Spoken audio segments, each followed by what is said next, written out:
I straightened my tie in the office mirror, checking my reflection for the third time that morning. "You're late," Elena's voice cut through the room, calm but sharp. Traffic was," I started, but she raised a perfectly manicured hand. "Excuses don't suit a man who wants to appear ambitious," she interrupted, stepping closer. Her heels clicked against the marble floor, commanding attention effortlessly.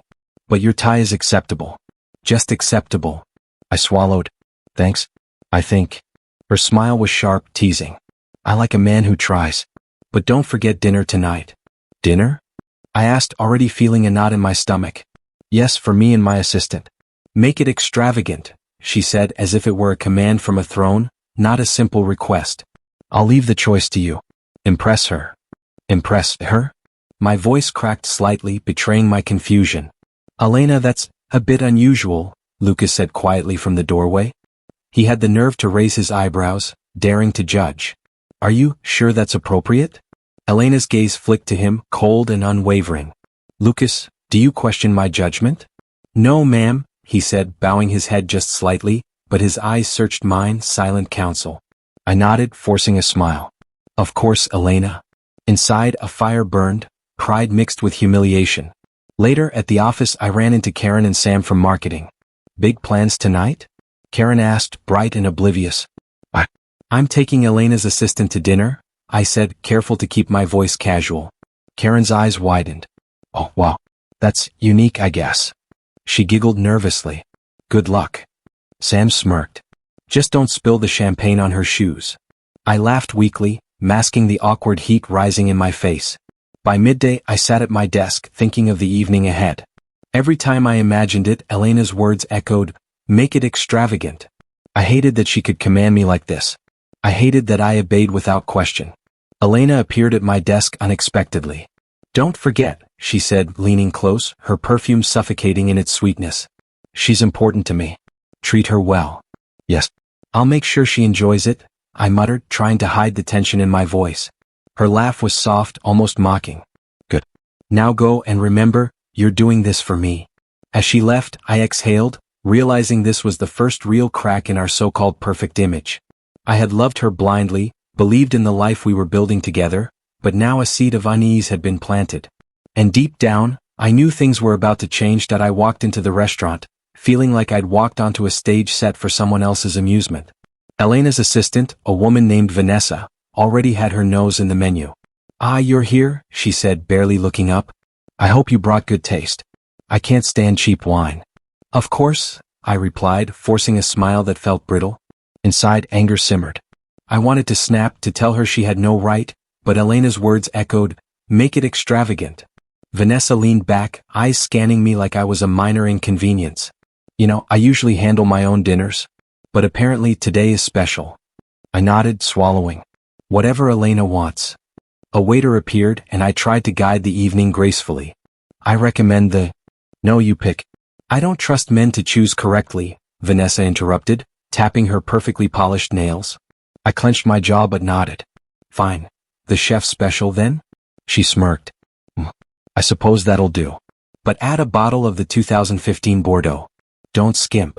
I felt my stomach twist. "I'm paying for this?"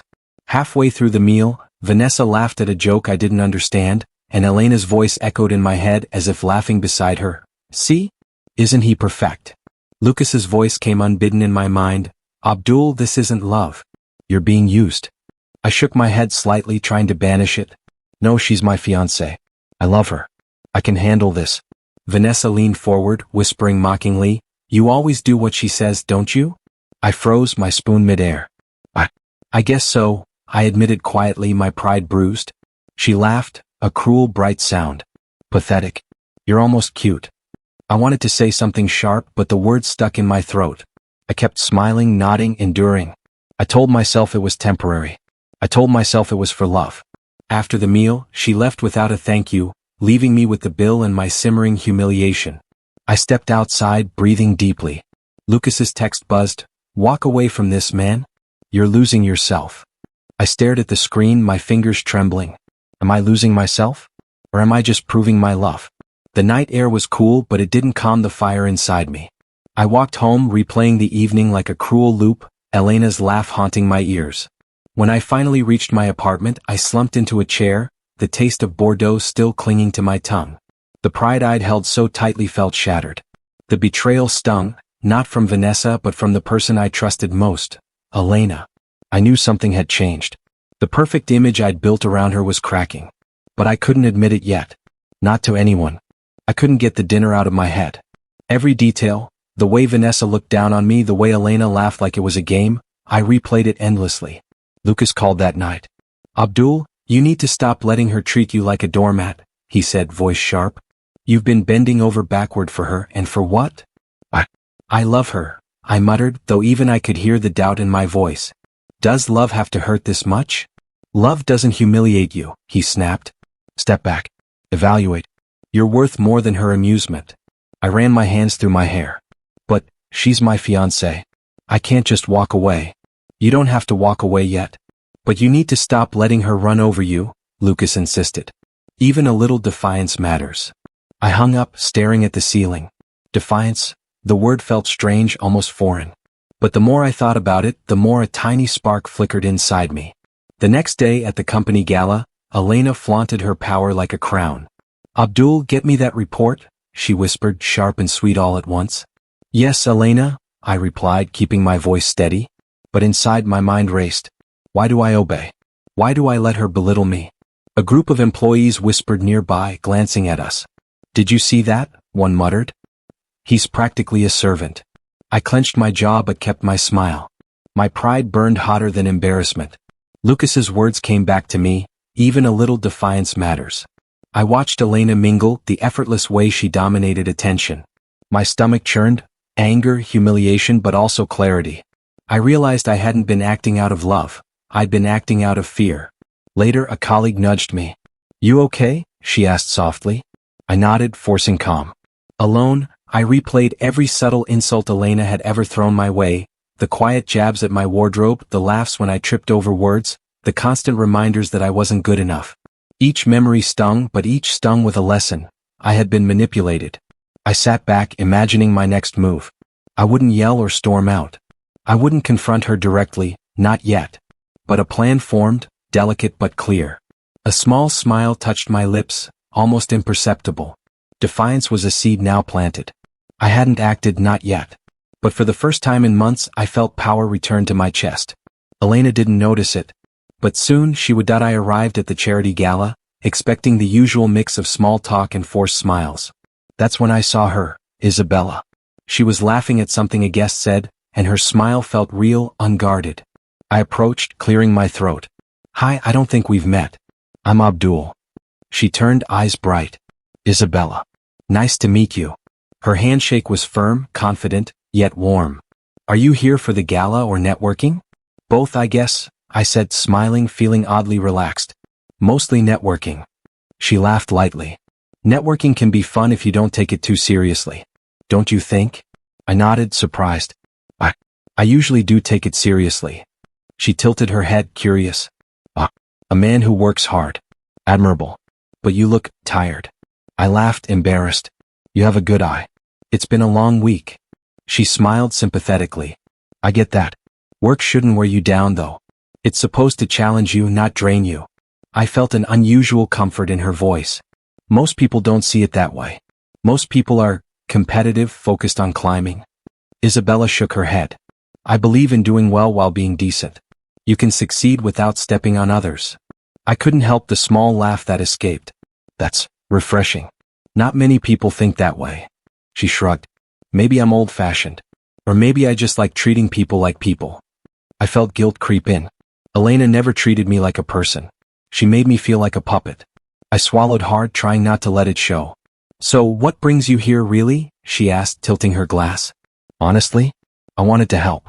And maybe meet interesting people," I admitted. "Interesting people are easy to find. Harder to connect with," she said softly. "Tell me something real about yourself, Abdul." I hesitated, then let a piece of truth slip. I sometimes feel like I'm living someone else's life. I follow rules that aren't mine just to keep the peace." Her eyes softened. "I get that. I've been there too. Feels suffocating, doesn't it?" "It does," I whispered. "And talking to you, it feels like I'm breathing again." She smiled, playful yet genuine. Well, then I'm glad I could help. But beware, don't fall for someone who drains you instead of lifts you. Her words lingered long after she walked away. I spent the rest of the evening watching her interact with others, respectful, warm, intelligent. I couldn't help but compare. Elena never made me feel seen. Isabella made me feel alive. Afterward, I found excuses to see Isabella again: work lunches, brief meetings, casual calls. Every encounter left me questioning my current life, craving connection, honesty, warmth. By the end of the week, I realized I was at a crossroads. A possibility had opened up, a chance to reclaim dignity and happiness. But Elena's shadow still loomed, her presence in my life a reminder that nothing would change without careful, deliberate action. Elena's email arrived first thing in the morning. Abdul, buy flowers for Vanessa and drop them at her office before noon. Make sure they're expensive enough to impress. I stared at the screen, heart thumping, my pride sinking. I called Lucas immediately. She wants me to buy flowers, for her assistant, I said, voice tight. Lucas laughed bitterly. Are you serious? She's treating you like a servant now? I don't know what to say, I admitted. I love her, but this feels wrong. Humiliating. Abdul, listen, he said, voice firm. This isn't love. She's testing how far she can push you. You need to decide who you are before she breaks you completely. I hung up, staring at the blank screen. I could feel the humiliation burning inside me. How did I get here? At lunch, Vanessa appeared at Elena's request, her eyes scanning me like I was nothing. Abdul, you got the roses? Yes, of course, I said, my hands slightly shaking as I handed them over. She smirked. Better make sure they're perfect. She has standards. I nodded, forcing a polite smile, but my chest tightened. Watching her leave, I realized I couldn't keep pretending. That evening, Elena returned home, radiant and demanding. Did you handle it? She asked, tossing her purse aside. Yes, I said evenly, refusing to let my voice tremble. She laughed softly. You're so good at following instructions. You should learn to anticipate needs instead of just obeying. Something inside me snapped. I took a deep breath. Elena, do you ever consider how I feel? Or is it all about what you want? Her eyes narrowed, amused. Do you dare lecture me? I'm your fiancé. I make decisions for us both. You should be grateful I guide you. Grateful? I whispered, voice rising slightly. I feel humiliated. I feel like I'm nothing but a tool for your amusement. She leaned back, her smirk widening. Oh, Abdul, drama suits you. But don't forget your place. I control this relationship, not you. I clenched my fists but forced myself to stay calm. Then I need to think. About us. About me. Elena raised an eyebrow, dismissive. Thinking won't change anything. You'll do as I say. That's the way it works. I realized then that she would never see me as an equal, never respect me. Every smile, every word she used was a mask for control. Later, alone, I paced the apartment. I could feel anger and humiliation mixing into a strange clarity. Confronting her openly would only provoke her further. But a quiet, precise act of defiance that could shift the balance. I let the thought settle. I didn't know how yet, but I would act. Carefully. Strategically. A way that would make her rethink her control without giving her the satisfaction of a confrontation. A spark of something new burned in me, defiance. It was silent now, but it would grow.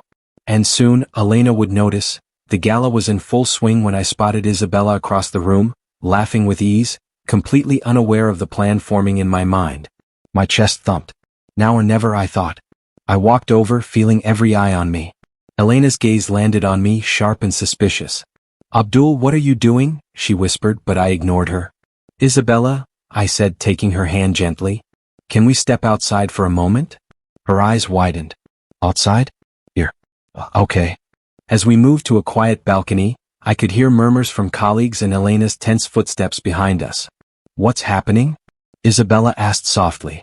I need to do something bold, I admitted, my hands trembling slightly. Something that's been on my mind for a long time. She looked at me, curiosity and worry mingling in her eyes. Abdul, what do you mean? I took a deep breath, feeling the weight of months of humiliation and frustration lift slightly. Isabella, I don't want to live in fear or in someone else's control, ever again. Will you marry me? For a second, silence hung in the air.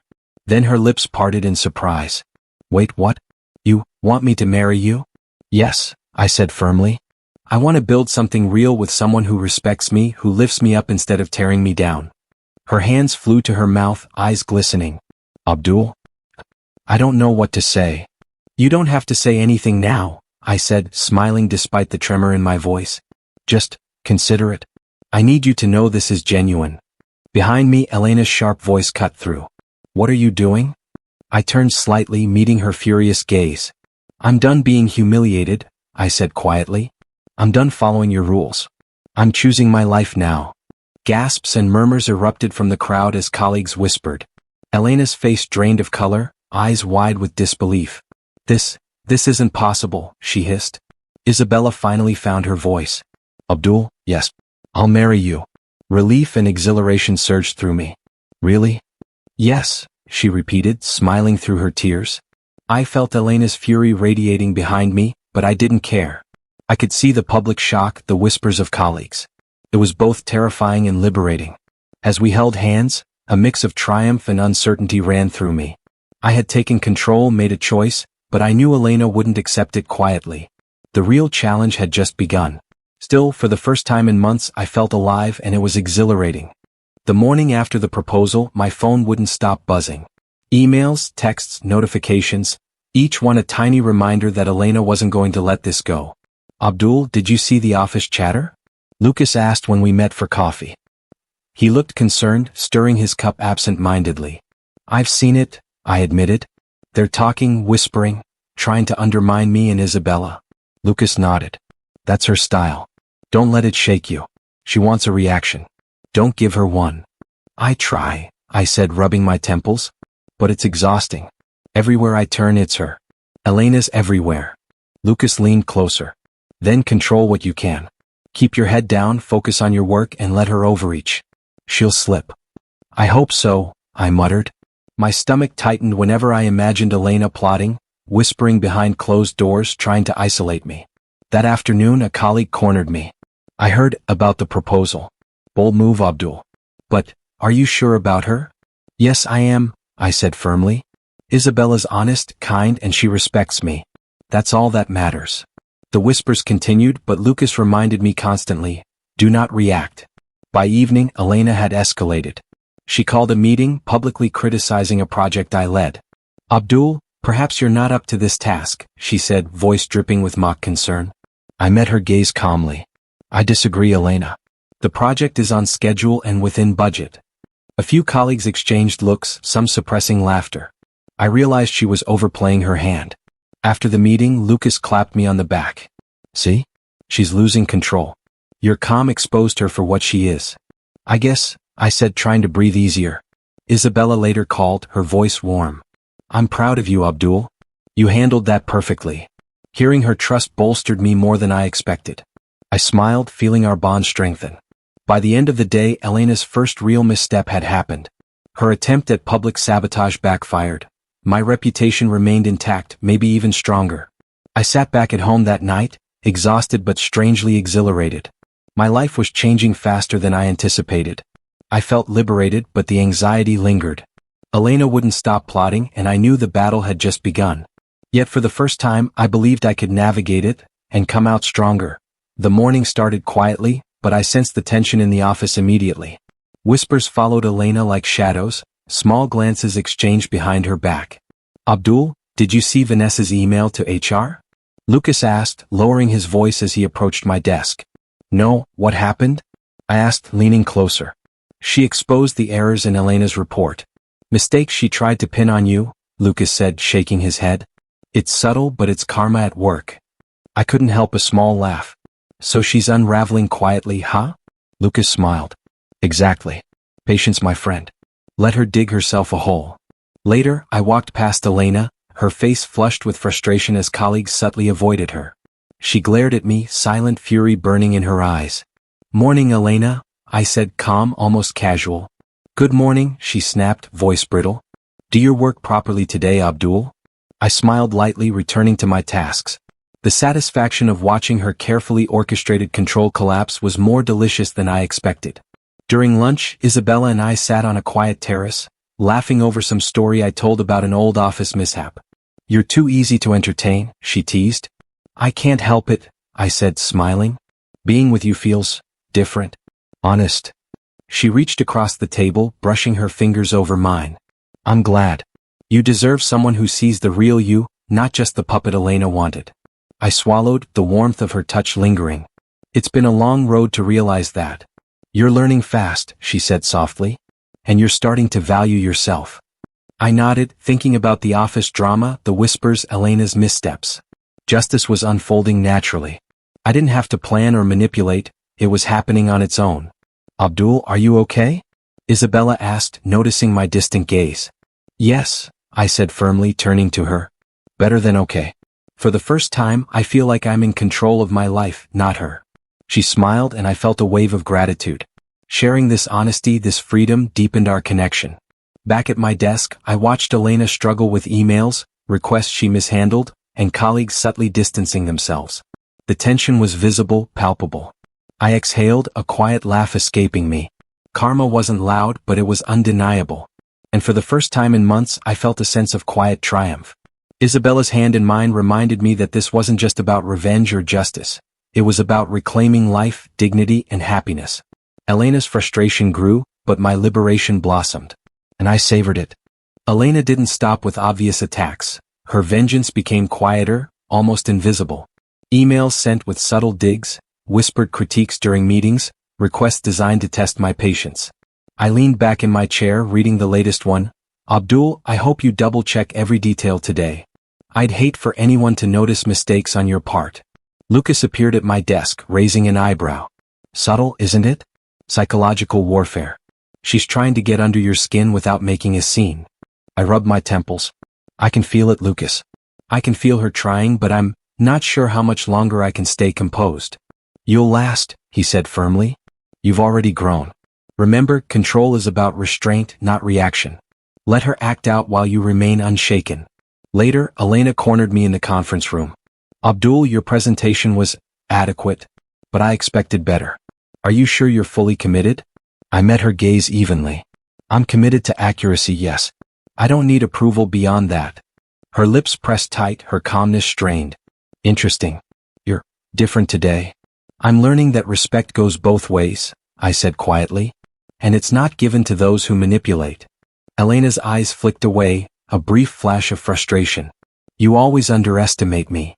I don't underestimate you, I replied. I just choose not to be controlled by you anymore. Back at my desk, Lucas appeared again. See? That's exactly what I meant. Subtlety can intimidate, but you're stronger when you stay grounded.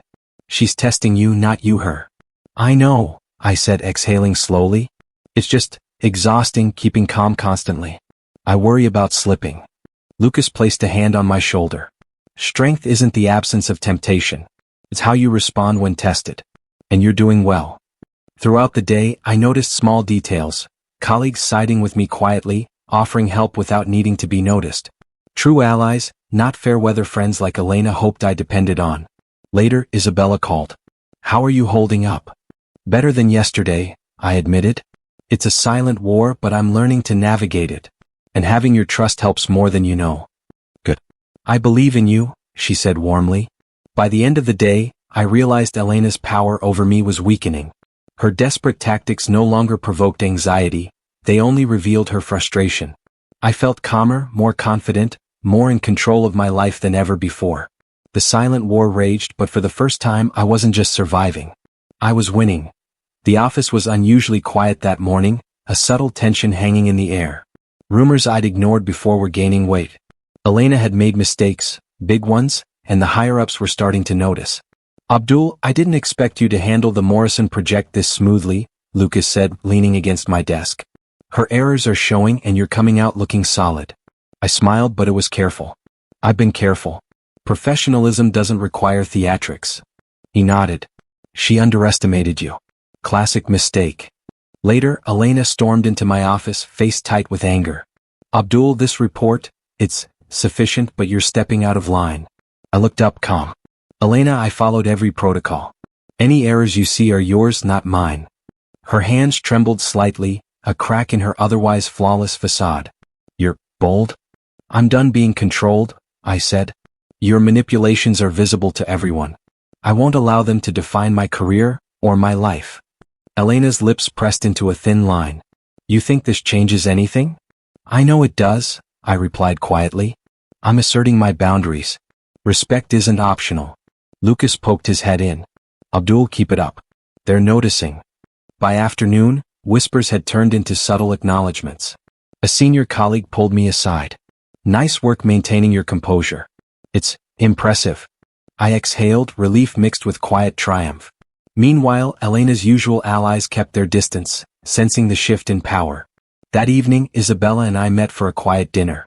You seem lighter, she observed, eyes searching mine. I am, I admitted. It's strange but satisfying. Professional battles aren't always about winning loudly. Sometimes they're about staying true to yourself. She reached for my hand. And you did it. I've seen you grow stronger, more confident. I'm proud of you. I couldn't have done it without you, I said softly. Your support means everything. We laughed quietly over stories from the week, enjoying simple victories without anyone else noticing. It felt genuine. Back at work, I caught a glimpse of Elena alone, scrolling through emails, her face tight with frustration. She had lost her control, her influence slipping quietly yet unmistakably. A small smile tugged at my lips. I didn't gloat. I savored the shift, the dignity restored, the quiet justice unfolding. Elena was isolated now, angry but powerless. And for the first time in months I felt content. Strong, respected, and free. Elena appeared at my office door late that afternoon, her posture tight, a mixture of fury and something like desperation in her eyes. Abdul, we need to talk. Privately. I gestured to a chair. Sit. Let's be clear. I'm listening, but I won't be manipulated. She hesitated, then sank into the seat, fingers drumming nervously. I know I went too far. Maybe I pushed you too hard. Maybe? I repeated, voice calm. You humiliated me repeatedly, controlled my choices, and tried to undermine me professionally. That's more than maybe. Her eyes narrowed. You don't understand. I only wanted the best. For us. For you, yes, I said firmly. Not for me. Your ambition has always been about control, not care. She leaned forward, voice low, almost pleading. Abdul, I made mistakes. But you don't have to ruin everything. Think of appearances, our engagement, your career, everything we've built. I'm not interested in fear or appearances anymore, I said evenly. I've learned to value my dignity, my choices, and my peace of mind. She blinked, frustration and disbelief flashing across her face. You think you can just walk away from everything? From me? I don't have to walk away from me, I replied. I'm still here standing. I don't need your validation or control to feel whole. Her hands fell to her lap. So, this is it? You're done? Yes, I said simply. I've grown beyond your manipulations. I forgive the past not because I accept it but because I refuse to let it define me. Elena's gaze dropped, a faint tremor in her lips. I never realized. You realized too late, I said softly. Control and respect cannot be forced. They're earned and you lost both with me. She was silent, words failing her, and for the first time, I saw her stripped of power, the proud, commanding Elena replaced by someone humbled. I stood, feeling the weight of months of tension lift. This conversation isn't about victory or revenge. It's about closure. For both of us. Elena looked up once, a flicker of acknowledgement in her eyes, but no words came.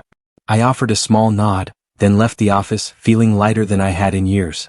For the first time, I understood true victory, composure, self-respect, and the peace of knowing I would never be manipulated again. The morning sun streamed through the apartment windows as Isabella and I shared coffee, laughter spilling easily between us. I can't believe how peaceful this feels, she said, resting her head lightly on my shoulder. It's refreshing, I admitted. After everything, it's like breathing again. She smiled, eyes soft. You've changed, Abdul. You're calmer, stronger, and happier. I've learned a lot, I said. About pride, about respect, about who I want in my life. Isabella laughed softly. And who you don't, she added, teasing. I shook my head, smiling. Exactly. Letting go of toxic control taught me how to value myself, and the people who truly care. Later, Lucas stopped by, holding a small bottle of champagne. Thought you two might celebrate. You earned it, he said, handing it over with a grin. Thanks, Lucas, I said warmly. Your support meant everything. You reminded me not to lose myself. You handled it perfectly, he replied. Quiet victories matter more than public drama. As we toasted, I thought about Elena, isolated and frustrated, her manipulations undone naturally. I felt no anger now, only a sense of karmic balance. Justice had unfolded quietly without my interference. "I'm proud of you," Isabella said, squeezing my hand. "And proud to be with you." "I'm grateful," I said softly. For this life. I finally understand what it feels like to be respected, trusted, and loved honestly." We spent the afternoon walking through the park, speaking openly about hopes, fears, and future plans. Every laugh, every shared glance reminded me of how far I had come. At work, colleagues greeted me with warmth and congratulations. Even those who had whispered before now offered genuine smiles. The small victories, their subtle support, made me realize that loyalty and integrity always matter. That evening, Isabella and I watched the sunset from our balcony, holding hands. "To new beginnings," she whispered. "To honesty, respect, and love," I replied, watching the colors shift across the sky. I felt whole, free, and alive. The past, the betrayals, the humiliation, they were behind me. And ahead lay trust, happiness, and the certainty that I had reclaimed my dignity while love had found its way to me naturally.